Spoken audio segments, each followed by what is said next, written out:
বিশ্বনবী পাগলের মতো একবার হাউজে কাউসারে যাবেন, একবার সিরাতে যাবেন, একবার পুলসিরাতের দিকে, একবার হাউজে কাউসারের দিকে পাগলের মতো দৌড়াতে থাকবেন। তার কোন গুনাহগার উম্মত যাতে জাহান্নামে ঢুকে না যায়, সেদিন কেউ সুপারিশ করতে পারবে না বিশ্বনবী ছাড়া।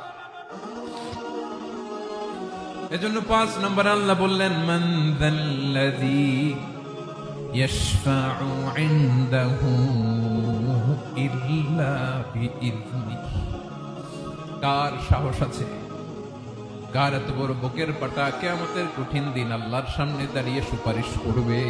কারো ক্ষমতা, কারো ক্ষমতা নাই। বিশ্বনবী সেদিন সিজদায় পড়ে উম্মতের জন্য কাঁদবেন, সবাই কাঁদবে, নফসি নফসি, আল্লাহ আমারে বাঁচাও, আল্লাহ আমারে বাঁচাও। বিশ্বনবী বলবেন, উম্মতি উম্মতি।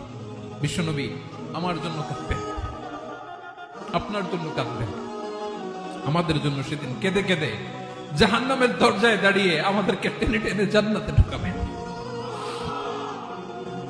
এজন্য এই বিশ্বনবীর ভালোবাসা যেন আমাদের হৃদয়ে ভরপুর থাকে। আমার ভাইয়েরা, প্রতি শুক্রবার বিশ্বনবীর উপরে বেশি বেশি যেন আমরা দুরূদ পড়ি। আমরা যখন বিশ্বনবীর সালাম দেই, দুরূদ পড়ি,